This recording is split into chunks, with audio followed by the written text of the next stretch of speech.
All right, let's dive in. We've got this incredible irony brewing in the NBA right now. It really is something. What if I told you Kawhi Leonard, Mr. Quiet, the famously reserved guy, often called robotic? Yeah, the superstar who just avoids the media spotlight like crazy. Exactly. Well, he's somehow right at the dead center of this really complex potential financial scandal. We're talking millions of dollars. Yeah, and it's not about his performance on the court, which is usually the only thing people talk about with Kawhi. Right. This is about an alleged sort of hidden money trail.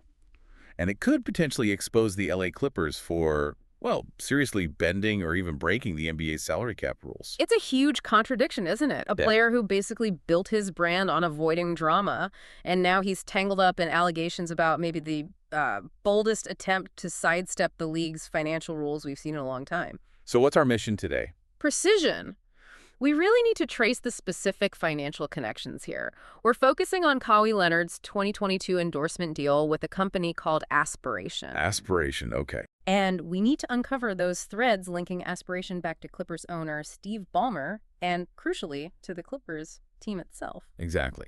We're trying to see if there's evidence, maybe that smoking gun suggesting this whole setup was designed to pay Kawhi extra money, like off the books, outside his official player contract. A kind of phantom salary, yeah. And the core question here, the reason the NBA is investigating so intensely, is pretty straightforward. Could this deal, which sources say basically required Kawhi to do almost nothing, could it actually force the NBA to rethink how it polices its biggest stars? And how it enforces that salary cap, which is fundamental to league parity. Let's dig into the details of the deal itself, because just the basics were enough to raise an eyebrow. This surfaced back in 2025, relating to a deal signed in 2022. Right. The company involved is Aspiration. They're a U.S.-based fintech firm focused on, socially conscious banking, that kind of thing. Okay. And the value? The deal was reported to be worth approximately $28 million over 4 years. $28 million. That's a significant endorsement deal for any athlete. Absolutely. And it was structured through this entity, KL2 Aspire, which is, directly connected to Kawhi Leonard. But the big money itself wasn't the immediate red flag, was it? It was the terms, the actual requirements. But that's where it gets really weird. Insiders, people who've apparently seen the contract details, they point to two terms that are just highly unusual for this kind of high-profile sports deal. Okay, what's the first one? The first one is what some are calling the silence clause. Allegedly, the contract allowed Kawhi to basically decline any and all promotional activities. He could stay silent. He could stay silent. Eesh. And still get paid the full amount. And still collect the full $28 million. That's the allegation. Wait a minute. If your Aspiration, the company paying, why cut a check for $7 million a year to a superstar who's famous for not wanting publicity? Right. And then you write into that contract that he literally doesn't have to do anything for it. Just doesn't add up. It defies the whole logic of celebrity endorsements, doesn't it?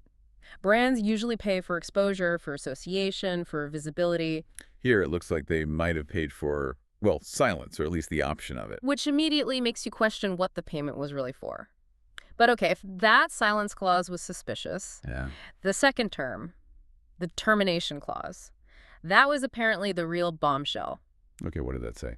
It allegedly stated that this contract, this personal endorsement deal between Kawhi and Aspiration, would automatically terminate. Terminate when? If Kawhi Leonard ever left the LA Clippers. Whoa. Okay, stop right there. That just feels different. Completely different. Because that clause seems to be the absolute key for the NBA's investigation, doesn't it? It changes everything. It really does, because why would Aspiration, a separate financial company, care which NBA team Kawhi plays for? Their goal should be reaching consumers, right? Right. Unless the money wasn't really about his endorsement value in general. But about his loyalty. Yeah, about keeping him loyal to one specific team, the Clippers. Exactly. That clause makes it look much less like a standard sponsorship and maybe more like a massive hidden loyalty bonus paid out by a third party. Engineered to keep a star player happy in a specific city, maybe helping the team stay competitive, but doing it outside the NBA's official salary rules. Precisely. It suggests the payment was tied directly to his status as a Clipper, which is where the salary cap circumvention concerns come in. Okay, but proving that kind of circumvention, it's not just about Kawhi's weird contract terms. You need to connect it back to the team, like to the owner. You have to follow the money. And that's where this idea of a financial pipeline comes in. When you look at 3 specific transactions happening around the same time, It starts to look, let's say, suspiciously coordinated. that's the allegation. So let's break down that pipeline. Event 1, Steve Ballmer, the Clippers owner, famously one of the richest people on earth. Right. He personally invests a very large sum, reportedly $50 million, into Aspiration. $50 million. Okay, and when did this happen? Right around the same period that Kawhi's endorsement deal with Aspiration was being negotiated or signed in 2022. Okay, that's a significant personal investment from the team owner into the same company paying his star player. What's event 2? Event 2. Also around that same time, the Clippers franchise Ballmer's team announced its own major official sponsorship deal with Aspiration. So not just Ballmer personally, but the team itself partners with Aspiration. Yes, a big partnership. We're talking Aspiration's branding, potentially visible in connection with the Clippers' operations, marketing, maybe even the arena at the time. Okay, let's piece this together then. You've got owner personally invests $50 million in Company X. Check. Team officially partners with Company X in a big sponsorship deal. And then the team's biggest star player gets a $28 million personal deal from that same Company X. A deal that includes weird terms like maybe not having to promote anything, and, crucially, a clause tying him financially to staying with that specific team. Exactly. When you lay it out like that, sequence matters. It looks less like random business deals happening in isolation. And maybe more like, as the source material puts it, a carefully engineered pipeline of cash. Designed for what purpose, according to the allegations? Well, a former employee reportedly told investigators the whole setup, Ballmer's money, the team deal, Kawhi's unique contract, was specifically designed to funnel money to Kawhi. Outside the salary cap. Yes. To basically act as off-the-books salary, circumventing the NBA's collective bargaining agreement rules. That is audacious, if true, one of the birdest schemes the league might have ever faced. But Ballmer invests in lots of tech companies, right? Couldn't the Clippers argue his personal $50 million was just, separate business? Unfortunate timing, maybe. That's definitely their defense, and it's a crucial point. We have to consider that possibility. Absolutely. They argue vehemently that Ballmer's personal investments are completely separate from team operations and player contracts. But the counterargument is about the timing, the sheer coincidence of all 3 things lining up so perfectly. Right. The simultaneous nature of the owner's investment, the team's sponsorship, and the star player's very unusual team-linked deal with the same company. It asks you to believe in a pretty big coincidence. If it's proven otherwise, though, it's not just pushing the envelope, it's a direct challenge to the league's economic structure. It really is. Which brings us to the denials, the complications, the pushback. Because despite how it looks, everyone involved denies any wrongdoing. Let's talk about that defense. What are Kawhi's camp and the Clippers officially saying? They're united on this. Their main argument is twofold. First, they insist the Clippers organization had absolutely zero input or involvement in structuring Kawhi's personal deal with Aspiration. They're saying that was purely between Kawhi's people and Aspiration. Correct. Players reps, Aspiration, end of story. The team wasn't involved. That's the claim. And the second part of their defense. Second, they maintain Ballmer's $50 million investment was just that a personal investment decision totally unrelated to any team sponsorship choices or, specifically, Kawhi Leonard's contract with Aspiration. Okay, so that defense really hangs on believing these were 3 completely independent events that just happened to occur around the same time, involving the same key players and company. That's the narrative they're sticking to. But let's circle back to maybe the most concrete piece of circumstantial evidence fueling suspicion.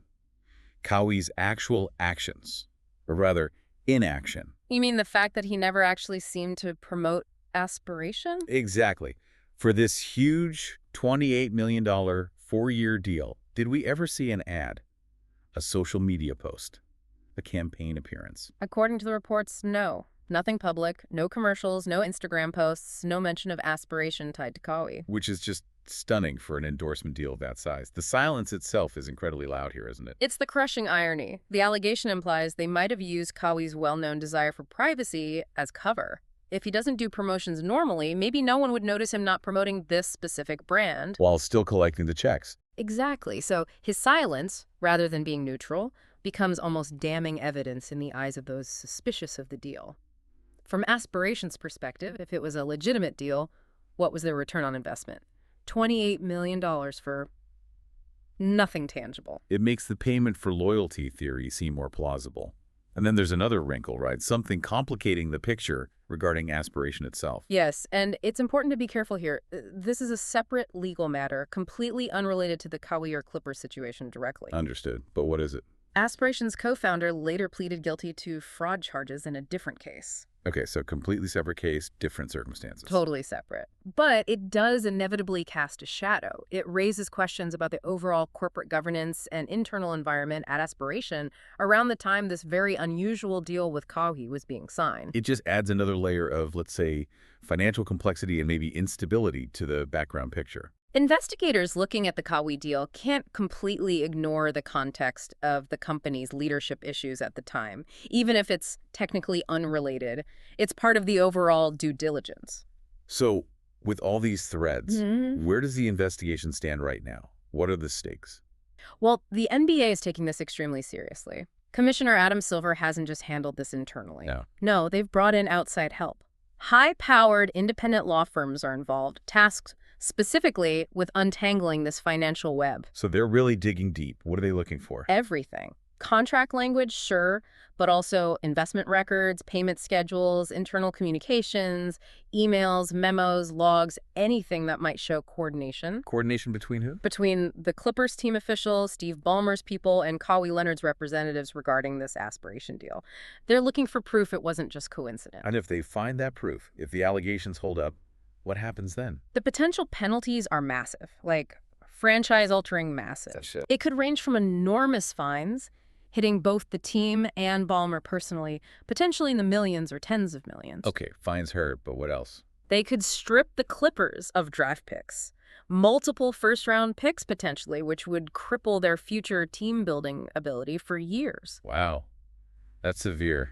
Anything even worse? In the most extreme scenario, the NBA could potentially move to void contracts. Maybe Kawhi's player contract, maybe others involved. That would essentially blow up the Clippers roster. Unbelievable stakes. And what about for the league itself? For Adam Silver? The credibility of the entire league's financial system is on the line. If they find evidence of this kind of salary cap circumvention, especially involving one of the league's richest owners, and they don't come down hard with severe penalties, it basically sends a green light to every other wealthy owner. Telling them they can use their outside businesses and connections to pay stars extra money under the table. Exactly.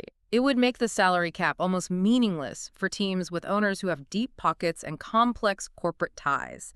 It undermines the whole idea of competitive balance the cap is supposed to ensure. So this leaves us, and you the listener, with some really critical questions to watch as this unfolds. Let's boil them down. Question 1.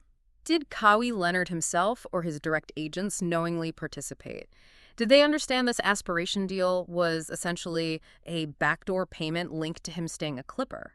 Was he complicit? Question 2. Did the Clippers organization orchestrate this? Did they use Ballmer's investment and the team's sponsorship power to create this payment channel specifically to keep Kawhi while dodging the salary cap rules? That requires proving intent and coordination from the team side. And the third question, the alternative explanation. Or was this just truly, incredibly, unfortunately coincidental? Just a bizarre alignment of separate business deals, Ballmer's investment, the team sponsorship, Kawhi's unique contract that looks terrible but wasn't actually coordinated cheating. That's the defense's hope, right? Yeah. That it just looks bad. Exactly. And figuring out which of those three scenarios is the truth.